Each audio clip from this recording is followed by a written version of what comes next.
The concept was simple, yet held the promise of explosive action. Chuck Norris, a luxury cruise ship, a daring rescue, and a horde of terrorists destined for a world of pain. This wasn't just another vacation gone wrong. It was a meticulously crafted scenario designed to showcase the unique brand of justice only Chuck Norris could deliver. The Neptune's Jewel, a floating palace of indulgence, served as the unwitting stage for this high-stakes drama. Gleaming white against the azure horizon, the ship was a microcosm of wealth and leisure. Passengers, oblivious to the impending storm, sipped cocktails by the pool, gambled in the opulent casino, and savored gourmet meals in the ship's elegant dining rooms. Among them, a young woman named Sarah moved with a quiet confidence that belied her true purpose. Sarah wasn't just another wealthy socialite. She was an undercover Interpol agent tasked with gathering intelligence on a suspected arms smuggling operation with ties to the cruise line. Posing as a carefree heiress, she navigated the intricate social circles, discreetly observing and collecting data. Her sharp eyes missed nothing. Her intuition honed by years of rigorous training, she blended seamlessly into the opulent environment. Yet beneath the surface, she remained vigilant, always aware of the potential for danger. The cruise was intended as a relaxing break for the passengers, a chance to escape the stresses of daily life. However, for Sarah, it was anything but. Every smile, every conversation, every clinking glass was a potential lead, a piece of the puzzle she was desperately trying to solve. She knew the risks involved, but she was committed to her mission, driven by a deep sense of justice and a determination to protect innocent lives. Unbeknownst to Sarah, and to everyone else on board, another player had already entered the game, a silent observer, a force of nature waiting to be unleashed. Chuck Norris was aboard, hidden in plain sight, a ghost in the machine. He was there for reasons known only to a select few. His presence a contingency plan, a silent promise that justice would prevail, no matter the odds. He moved with the same quiet confidence as Sarah, a predator patiently waiting for the opportune moment to strike. The stage was set, the players in place, and the curtain was about to rise on a spectacle of unparalleled action and unwavering resolve. The terrorists were about to learn that they had chosen the wrong ship, the wrong hostage, and the wrong day to disrupt the peace. The tranquility of the Neptune's Jewel was a fragile illusion, a deceptive calm before the storm. Sarah, ever vigilant, sensed the subtle shift in the atmosphere, the barely perceptible tightening of security. The furtive glances exchanged between certain members of the crew at IT was a feeling, an instinct honed by years of facing danger, a primal awareness that something was terribly wrong. Her investigation had yielded promising leads, whispers of illicit cargo being loaded under the guise of routine supplies, coded messages exchanged over the ship's internal communication system. She was close, she could feel it, but she knew that time was running out. The conspirators were growing bolder, their actions more brazen, and she feared that they were about to make their move. The first sign of the impending attack was subtle, almost imperceptible, at a flicker of movement in the periphery, a hushed conversation abruptly silenced, a momentary obstruction of a security camera. Then, the carefully orchestrated chaos erupted. It began with a series of coordinated explosions, strategically placed to maximize disruption and minimize casualties.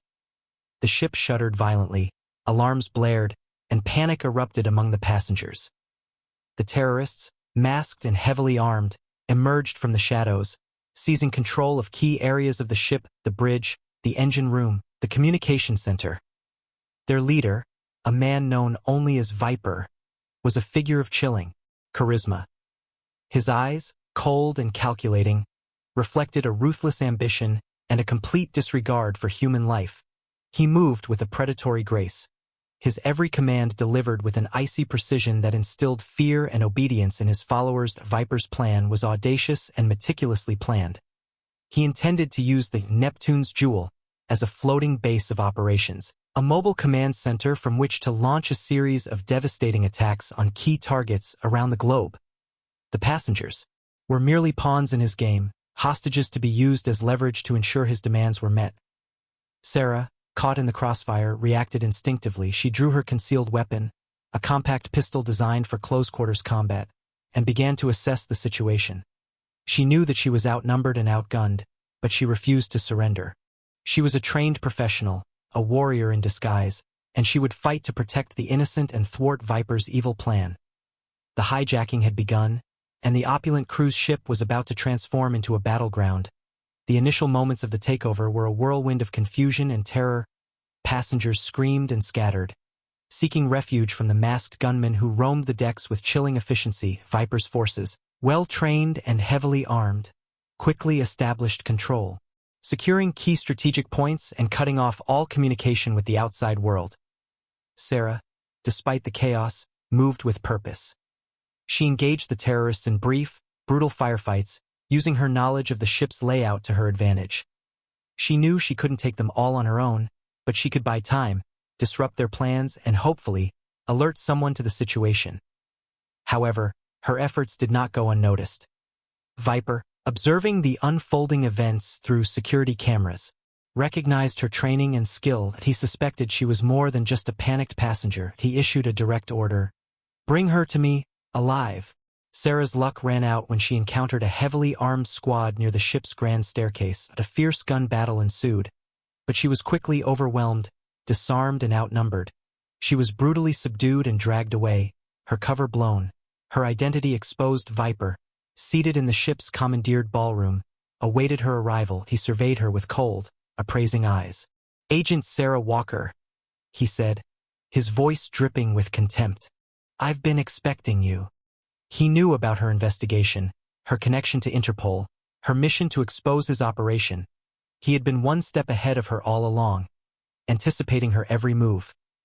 Now, he intended to extract every piece of information she possessed, to learn everything she knew about Interpol's plans and resources.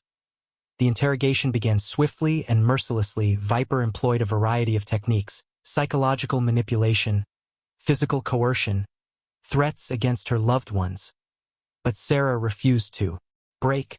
She was a seasoned operative, trained to resist interrogation, and she possessed an unwavering will. Despite the pain and pressure, she remained defiant, her eyes blazing with defiance. She knew that her capture was a setback, but she refused to let it defeat her. She would use every ounce of her strength and cunning to resist Viper's interrogation, to protect the information she possessed, and to find a way to escape and bring him down. The battle had just begun. While Sarah endured Viper's relentless interrogation, exhibiting a fortitude that surprised even herself, a different kind of storm was brewing elsewhere on the ship. Unseen, unheard, Chuck Norris was moving through the Neptune's Jewel like a phantom.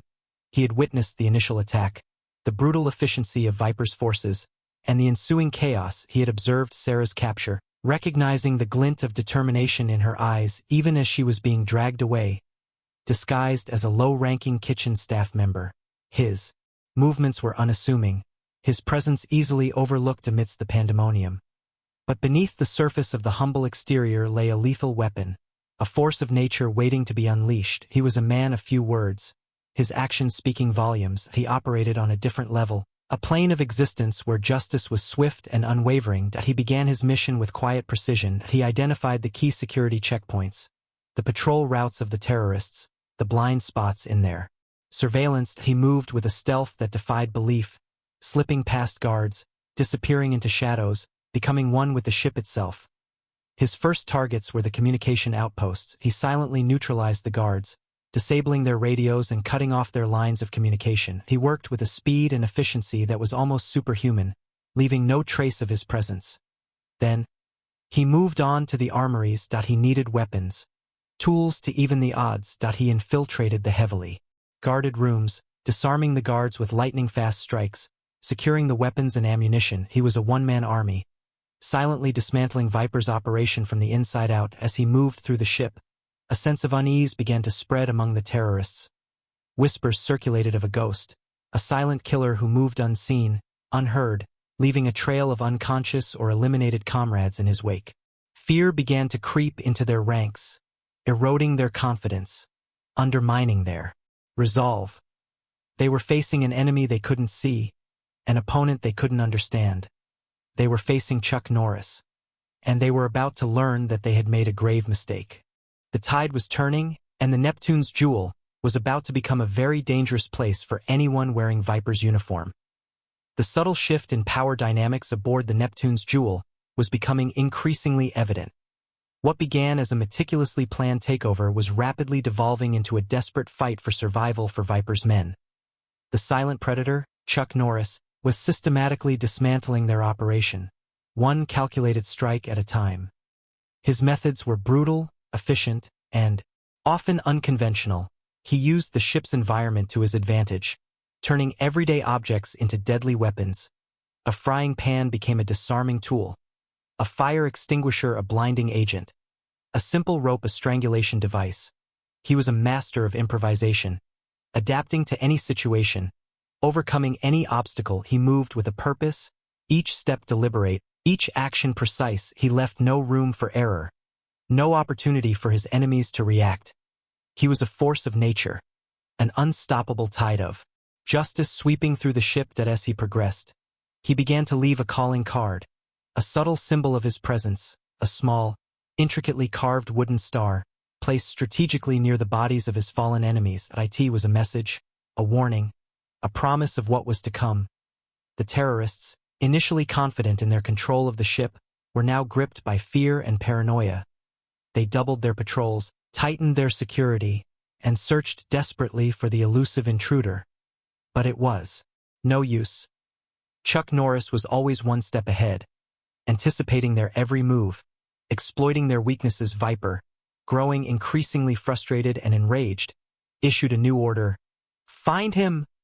I want him alive, so I can make an example of him." But even Viper, with all his resources and his ruthless determination, was beginning to realize that he was facing an opponent unlike any he had ever encountered. Meanwhile, Sarah, enduring the pain and humiliation of Viper's interrogation, drew strength from the growing sense of hope that permeated the ship. She could feel the shift in the atmosphere, the subtle signs of resistance, the growing unease among her captors. She knew that someone was fighting back. Someone was evening the odds. She didn't know who it was, but she was grateful for their presence, their unwavering commitment to justice. She knew that she wasn't alone, and that gave her the strength to endure, to resist, to survive. The storm was coming, and Viper and his men were about to be swept away by its fury, before the Neptune's Jewel became a vessel of terror, before Sarah's mission turned into a desperate fight for survival. She was just a young recruit, fresh out of Interpol training. A flashback sequence reveals a glimpse into her past, illuminating the events that shaped her into the resourceful and resilient agent she is today. We see Sarah at the Interpol Academy, undergoing rigorous training in martial arts, weapons handling, and espionage tactics. She excels in every discipline, demonstrating a natural aptitude for the skills required to succeed in the dangerous world of international espionage. But her training wasn't just about physical prowess and technical expertise. It was also about mental fortitude, about learning to withstand pressure, to resist interrogation, to make difficult decisions under extreme circumstances. She was taught to compartmentalize her emotions, to remain focused on the mission, even when faced with personal loss or moral dilemmas. Her instructors recognized her potential, her unwavering commitment to justice, her deep sense of empathy for the victims of crime. They saw in her a rare combination of intelligence, skill, and compassion, qualities that would make her a formidable force in the fight against evil. The flashback also reveals Sarah's personal connection to the mission. Her mentor, a seasoned Interpol agent named David, was investigating the same arms smuggling operation that she is now pursuing. David disappeared without a trace, leaving behind only cryptic clues and unanswered questions. Sarah vowed to find him, to uncover the truth behind his disappearance, and to bring those responsible to justice. Her mission on the Neptune's Jewel is not just about stopping Viper and his terrorist organization. It's about honoring David's memory, about fulfilling her promise to him, about bringing closure to a chapter of her life that has haunted her for years. The flashback ends with Sarah receiving her assignment to infiltrate the Neptune's Jewel, a mission that she accepts without hesitation, despite the inherent risks. She knows that she is walking into a dangerous situation, but she is prepared to face whatever challenges lie ahead. She is driven by a sense of purpose, a determination to succeed, and an unwavering belief in the power of justice. This glimpse into her past adds depth and context to her present struggles, highlighting her courage, her resilience, and her unwavering commitment to her mission. It also underscores the stakes involved, revealing the personal sacrifices she has made in her pursuit of justice. The whispers of a ghost, a silent avenger, were no longer just rumors amongst Viper's men. They were a stark reality, etched in the fear-stricken faces of those who had witnessed Chuck Norris's brutal efficiency. The intricately carved wooden stars, left as calling cards, served as chilling reminders that they were being hunted, that their carefully laid plans were unraveling at the hands of an unseen force. Chuck's path through the Neptune's jewel wasn't without resistance. He encountered pockets of heavily armed terrorists guarding strategic locations, each encounter escalating the level of violence and raising the stakes. These weren't mere sentries. They were hardened mercenaries, hand-picked by Viper 4. Their combat skills and unwavering loyalty. One such encounter took place in the ship's engine room. A labyrinthine complex of pipes, machinery, and deafening noise. Chuck was attempting to disable the ship's engines, to prevent Viper from using it as a mobile base. He was ambushed by a squad of terrorists armed with automatic weapons. The ensuing firefight was a brutal ballet of death. Chuck moved with lightning speed, dodging bullets, using the environment as cover, and unleashing a flurry of devastating martial arts strikes. He disarmed his opponents with ease, turning their own weapons against them. He used the ship's machinery as leverage, creating explosions, triggering malfunctions, and turning the engine room into a death trap. Another intense battle occurred in the ship's casino, a glittering palace of wealth and indulgence now transformed into a war zone. Chuck was attempting to secure the ship's communication center, to send a distress signal to the outside world. He was confronted by a team of terrorists led by Viper's second-in-command, a hulking brute named Gregor, known for his brutal strength and his expertise in hand-to-hand combat. Gregor was a formidable opponent, a match for Chuck in terms of physical prowess. The fight was a clash of titans, a brutal test of strength, skill, and endurance. Chuck employed a variety of martial arts techniques, using his speed and agility to outmaneuver Gregor's brute force. He dodged Gregor's powerful blows, countered with lightning-fast strikes, and used his superior technique to gain the upper hand. Each encounter with Viper's men served a dual purpose. It not only weakened the terrorist organization but also drew attention away from Sarah, giving her a sliver of opportunity to plan her escape. The chaos created by Chuck's actions was a distraction, a smokescreen that allowed her to gather her strength and prepare to fight back. Confined to a lavishly decorated suite turned makeshift prison, Sarah knew she couldn't rely solely on Chuck Norris's unseen efforts. She had to create her own opportunity, to contribute to her own rescue.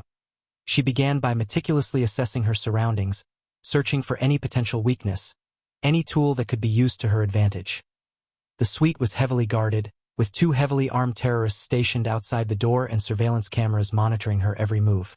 But Sarah was a master of deception, adept at concealing her intentions, at playing the role of a helpless captive. She feigned despair, begging for water, complaining of discomfort, and lulling her captors into a false sense of security.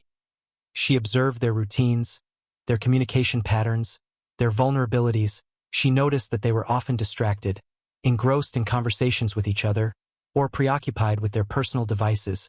She discovered a loose panel in the wall behind a large painting. Behind the panel, she found a maintenance access tunnel, a narrow passage that snaked through the ship's interior. It was a risky option, fraught with danger, but it was her only chance. She waited for the opportune moment, a shift change when the guards were at their most vulnerable. She slipped through the loose panel, entering the dark and claustrophobic tunnel. She moved with caution, navigating the maze of pipes and wires, avoiding detection by the ship's security systems. Her goal was to reach the ship's communication center, to send a distress signal to Interpol, to alert them to the hijacking and request immediate assistance. She knew that the communication center was heavily guarded, but she was prepared to face whatever challenges lay ahead. As she made her way through the tunnel, she triggered a silent alarm, alerting the terrorists to her escape. The hunt was on, and the stakes were raised. Her every move was now a desperate race against time, a desperate attempt to reach her objective before she was recaptured. But her escape, though perilous, served a crucial purpose. It created a diversion. drawing attention away from Chuck Norris, allowing him to continue his mission unimpeded. It also sent a clear message to Viper. She was not a passive victim, she was a fighter, and she would not be broken. Chuck Norris, aware of Sarah's daring escape and the ensuing chaos, pressed his advantage. He knew that the terrorists' attention would be divided, their resources stretched thin. This was his opportunity to strike a decisive blow, to cripple Viper's operation beyond repair. His next target was Gregor, Viper's second-in-command, a brute of a man known for his ruthlessness and his unwavering loyalty. Gregor was a formidable opponent, a skilled fighter who had proven his worth time and again. He was also a key figure in Viper's organization, responsible for overseeing security and enforcing discipline. Chuck knew that taking down Gregor would be a significant victory, a blow to Viper's authority and a major disruption to his plans. He tracked Gregor to the ship's gymnasium, a state-of-the-art facility now converted into a training ground for the terrorists. Gregor was engaged in a brutal sparring match with several of his men, demonstrating his strength and skill. Chuck watched from the shadows, assessing his opponent, planning his attack. He waited for the opportune moment. When Gregor was momentarily distracted, he launched his attack with lightning speed, bursting into the gymnasium and unleashing a flurry of devastating martial arts strikes.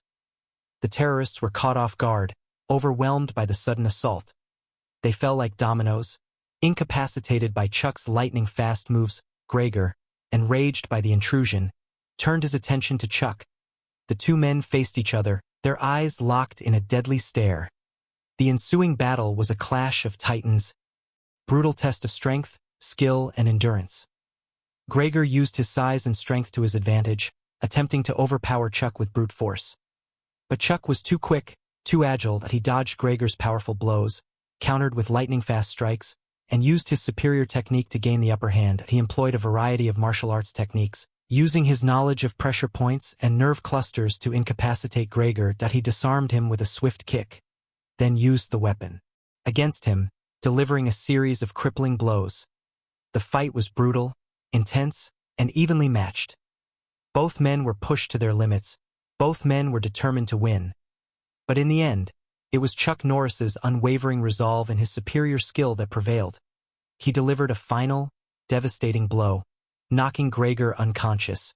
With Gregor defeated, Chuck had eliminated a major threat to the ship's safety. He had also sent a clear message to Viper. No one was safe. No one could stand in his way. The tide was turning, and the end was near. The defeat of Gregor was a turning point. Viper, witnessing the events unfold via security cameras, finally understood the true extent of the threat he faced. This was no ordinary resistance. This was a force of nature, an unstoppable juggernaut that was systematically dismantling his operation. His initial arrogance and confidence began to crumble, replaced by a growing sense of desperation. He realized that he had underestimated his opponent, that he was facing a man who was more than a match for his entire army. He issued a new directive. Forget about the passengers. Forget about the mission. Find Norris and eliminate him. He is the only threat that matters now. He redirected his resources, pulling men from their posts, abandoning key strategic locations, all in a desperate attempt to hunt down Chuck Norris. The ship transformed into a hunting ground, with Viper's men scouring every deck, every corridor, every room, searching for the elusive intruder. The atmosphere was thick with tension, with fear, with the sense that the end was near. Chuck, aware of the shift in strategy, adapted his tactics. He knew that he could no longer rely on stealth and surprise. He had to become more aggressive, more visible, more disruptive. He had to force Viper to make mistakes, to expose his vulnerabilities. He began to leave a trail of destruction in his wake, setting traps, creating diversions, turning the ship's environment against his enemies. He used the ship's PA system to broadcast taunting messages, mocking Viper's leadership and undermining his authority. He sabotaged the ship's systems, causing power outages, flooding compartments, and disrupting communication. His actions created chaos and confusion, sowing discord among Viper's men, eroding their morale, and turning them against each other. The terrorists, already gripped by fear and paranoia, began to question their loyalty, to doubt their chances of survival. The manhunt intensified, with Viper's men closing in on Chuck from all sides. But Chuck was always one step ahead, anticipating their moves, exploiting their weaknesses. He used his knowledge of the ship's layout to his advantage, slipping through hidden passages, disappearing into shadows, becoming one with the ship itself. He was a ghost, a phantom, a force of nature that could not be contained, and as the hunt intensified, as the stakes were raised, as the end drew near, Viper began to realize that he had made a fatal mistake. He had awakened a sleeping giant, and now he was about to pay the price. Sarah, still navigating the labyrinthine maintenance tunnels, overheard the frantic chatter of the terrorists through the ventilation system. She understood that the situation had escalated, that Chuck Norris had become Viper's primary target. She also realized that her escape had inadvertently drawn attention away from Chuck, allowing him to wreak havoc on the ship's systems. She pressed on, driven by a renewed sense of purpose. She knew that she had to reach the communication center, to send a distress signal to Interpol, to alert them to the imminent danger. She also knew that she had to find Chuck, to offer her assistance, to fight alongside him. She finally reached the communication center, a heavily fortified room guarded by a squad of elite terrorists. She knew that she couldn't take them all on her own. She needed a plan, a diversion, an element of surprise. She used her knowledge of the ship's systems to her advantage. She sabotaged the power grid, plunging the communication center into darkness. She used the darkness to her advantage, slipping past the guards, disabling the surveillance cameras. She reached the main console, the gateway to the outside world. She began to transmit a distress signal, a coded message that would alert Interpol to the hijacking and request immediate assistance. But her efforts were short-lived.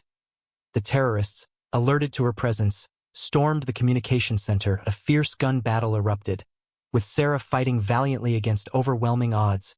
She used her training, her skill, and her determination to hold her own, but she knew that she couldn't last forever.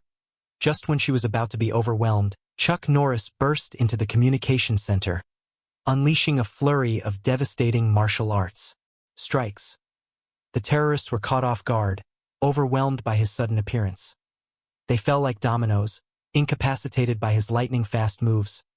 Chuck and Sarah fought side by side, a formidable team of justice, dismantling the remaining terrorists and securing the communication center. They had achieved their objective. They had sent a distress signal to Interpol, but they knew that their mission was far from over. Viper was still at large, and he was still a threat. They had to find him, to confront him, to bring him to justice, and they had to do it before he could unleash his plan on the world. The final showdown was coming, and the fate of the Neptune's jewel, and perhaps the world, hung in the balance with the distress signal sent.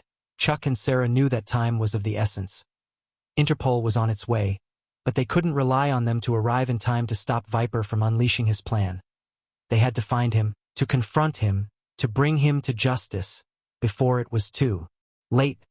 But Viper had gone to ground, disappearing into the bowels of the ship. He knew that Chuck and Sarah were coming for him, and he was preparing for the final showdown.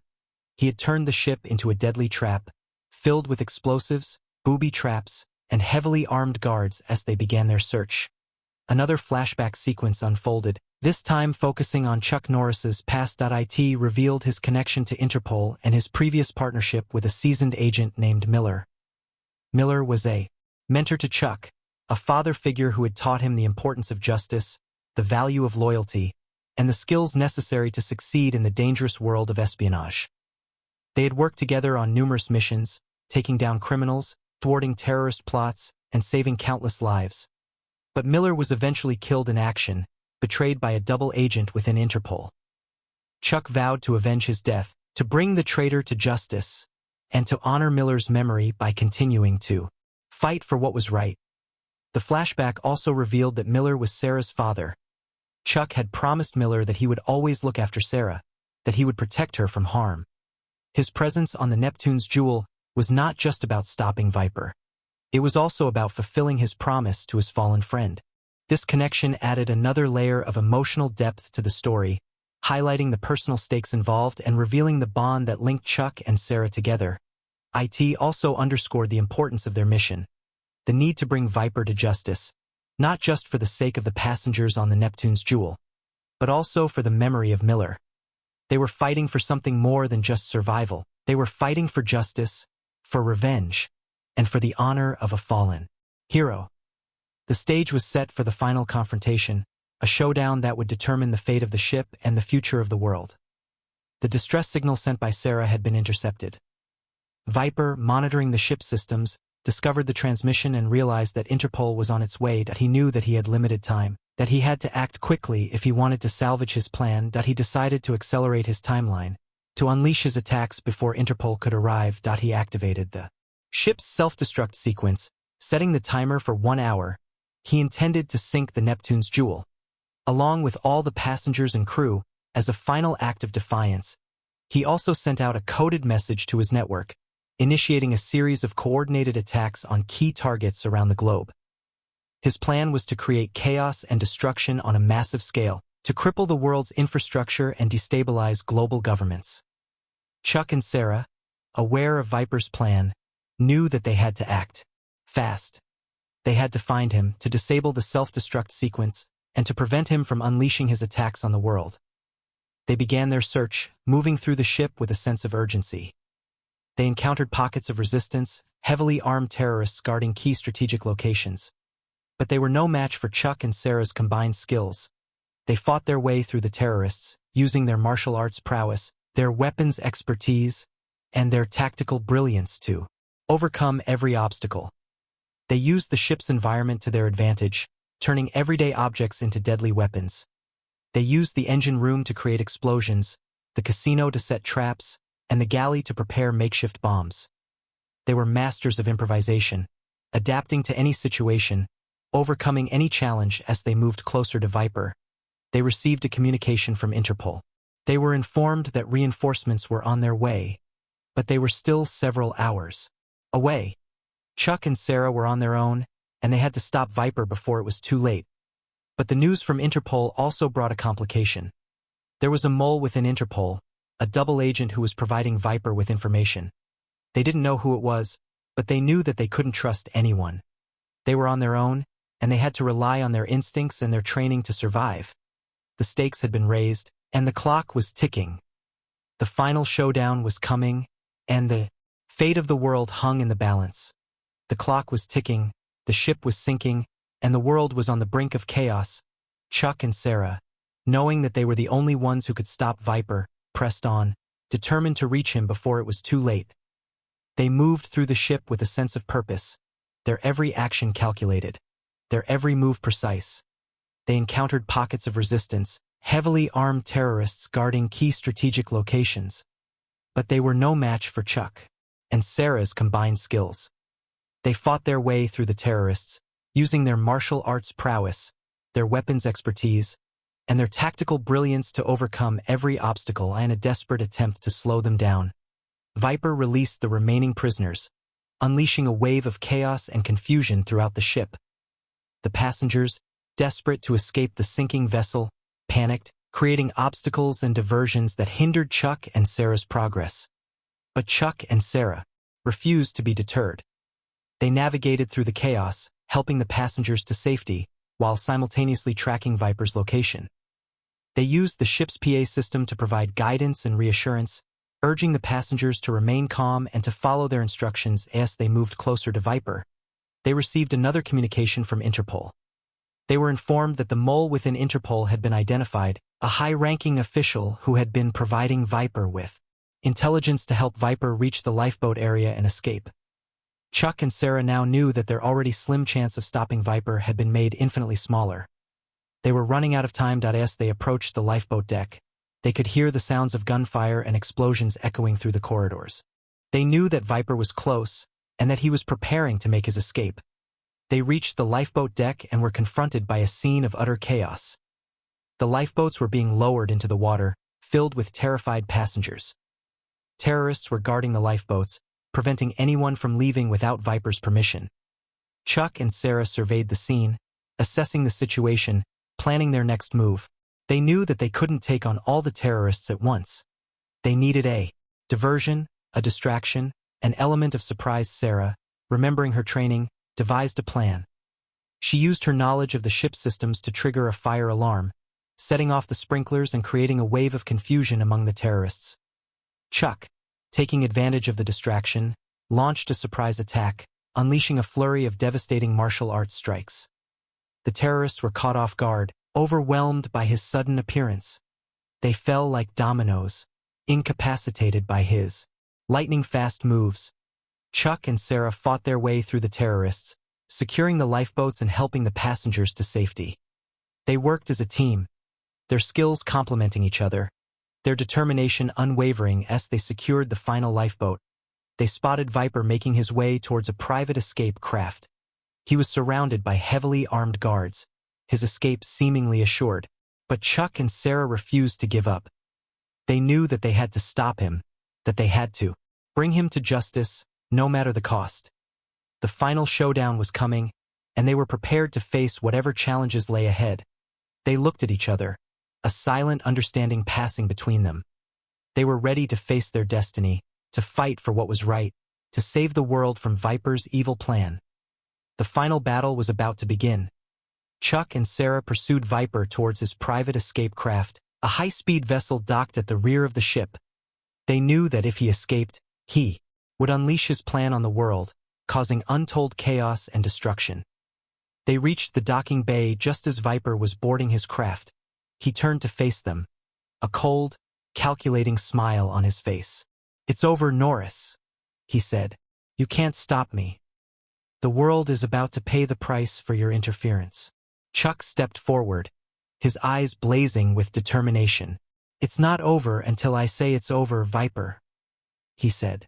"You will be brought to justice." Viper laughed, a harsh, mocking sound. "Justice? There is no justice in this world, Norris. Only power." He raised his hand, signaling his guards to open fire. A hail of bullets rained down on Chuck and Sarah, but they dodged and weaved, using their agility and skill to avoid the deadly projectiles. Chuck launched a surprise attack, leaping forward and unleashing a flurry of devastating martial arts strikes. The terrorists fell like dominoes, incapacitated by his lightning-fast moves.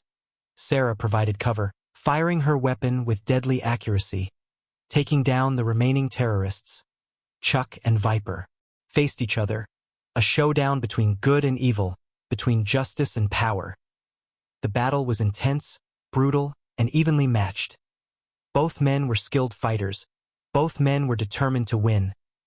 Viper used his cunning and his ruthlessness to his advantage, employing dirty tactics and exploiting every opportunity. But Chuck was too strong, too determined. He countered Viper's every move, disarming him, disabling him, and ultimately overpowering him. The final battle took place on the deck of Viper's escape craft, overlooking the churning waters below.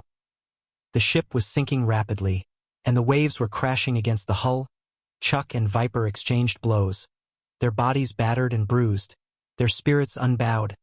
They fought with a ferocity and a determination that was born of years of training, years of experience, and years of unwavering commitment to their respective causes. In the end, it was Chuck Norris's unwavering resolve and his superior skill that prevailed. He delivered a final, devastating blow, knocking Viper unconscious. He then disabled the self-destruct sequence and secured the escape craft, preventing Viper from escaping and unleashing his plan on the world. The Neptune's jewel was safe and the world was safe, thanks to the courage and the skill of Chuck Norris and Sarah Walker. With Viper defeated and the self-destruct sequence disabled, the Neptune's jewel was no longer in imminent danger. The flooding was contained, the fires were extinguished, and the passengers were safe, thanks to the courage and the skill of Chuck Norris and Sarah Walker. Interpol reinforcements arrived shortly thereafter, securing the ship and apprehending the remaining terrorists. The passengers were evacuated, the injured were treated, and the dead were mourned. The world was safe, but the events on the Neptune's jewel would forever be etched in their memories. Sarah was hailed as a hero, her bravery and her skill lauded by Interpol and by the world. She had faced danger head-on, she had resisted interrogation, and she had played a crucial role in bringing down Viper and his terrorist organization. But amidst the celebration and the accolades, Sarah felt a sense of loss. Her mentor, David, was still missing, and she knew that she couldn't rest until she had found him and brought him home. She vowed to continue her search, to uncover the truth behind his disappearance, and to bring those responsible to justice. Chuck Norris, as always, remained in the shadows, content to let others take the credit for his actions. He had fulfilled his promise to Miller. He had protected Sarah, and he had saved the world. He had done what he had to do, and he was now ready to move on to his next mission. Before disappearing into the night, he left Sarah with a single word of advice: trust your instincts and never give up. He then vanished into the darkness, leaving behind a legend, a myth, a force of nature that would forever be remembered as the man who saved the Neptune's jewel. As the authorities began to process Viper and his henchmen, it was discovered that the mole inside of Interpol was actually working for an even greater effort at IT, was someone that Chuck had faced before and thought that he had eliminated. His work was never done in a signature Chuck Norris moment of justice.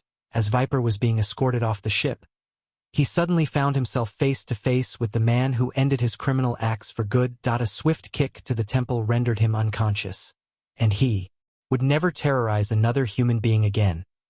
The Neptune's jewel was a symbol of luxury and indulgence, but it had also become a symbol of courage, of resilience, and of the unwavering power of justice. And as the ship sailed into the sunset, its passengers safe and sound, they knew that they had witnessed something extraordinary, something that they would never forget. The world may have believed that it was finally safe from harm, but Chuck knew better. With Viper now just unconscious, there would always be more like him. As Sarah embraced her colleagues, she couldn't help but feel as if she owed him her life, not just for what he did for her, but for his help in avenging her father's death. It was as if he was a ghost, one that could show up at any time, anywhere to give evildoers what they deserved.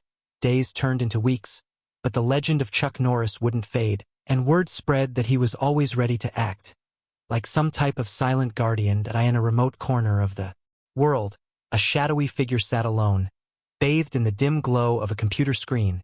He was monitoring the events unfolding on the Neptune's jewel, his face etched with a mixture of anger and frustration. He was the mastermind behind Viper's operation, the one who had orchestrated the entire plot from the shadows. He had invested years of planning, resources, and manpower into his scheme, and now it had all been thwarted by a single man. He vowed revenge. He would not let Chuck Norris escape his wrath. He would hunt him down, he would destroy him, and he would make him pay for his interference. He activated a secure communication channel, contacting a network of assassins, mercenaries, and spies scattered across the globe. He issued a single, chilling command: find Norris, eliminate him, and no witnesses. The hunt was on, and Chuck Norris was now the target of a global manhunt, orchestrated by a powerful and ruthless enemy. But Chuck was not one to be intimidated. He had faced worse odds before, and he had always emerged victorious. He knew that his work was never done, that there would always be evil in the world, and that there would always be a need for someone to stand up for justice.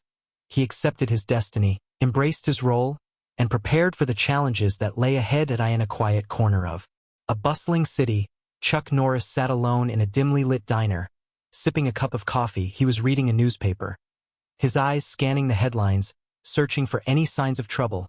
He knew that the enemy was out there, waiting for an opportunity to strike. He was ready for them.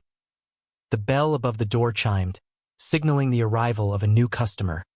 Chuck glanced up, his eyes narrowing as he assessed the newcomer. He recognized him instantly. It was one of Viper's assassins, a skilled and deadly operative who had been tracking him for weeks. Chuck smiled, a knowing glint in his eyes. Looks like you found me, he said, but you're about to learn that you've made a big mistake. The assassin lunged, a glint of steel flashing in the dim light. Chuck Norris moved with lightning speed, his reflexes honed by years of training and countless battles. He deflected the assassin's blade with a flick of his wrist, then delivered a swift kick to the chest, sending him crashing through the diner window. The other patrons screamed and scattered, but Chuck remained calm, his focus unwavering. He knew that this was just the beginning, that there would be more assassins, more mercenaries, more enemies seeking to end his life. He stepped out of the diner, surveying the scene. The assassin lay motionless on the sidewalk, his eyes glazed over. Chuck knew that he had to disappear. To avoid attracting attention from the authorities, he melted into the shadows, becoming one with the night. A ghost in the machine. He was a silent guardian, a force of nature, always ready to step in when justice was needed. As he walked away, his phone rang. He answered it, his voice calm and measured. "Norris," he said, "we have a situation." A voice on the other end of the line said, "There's been a breach at a high-security facility. A group of terrorists has seized control and is threatening to release a deadly bioweapon." Chuck paused, his eyes narrowing. "Where is it?" he asked. "A remote island in the Pacific," the voice said. "They're holding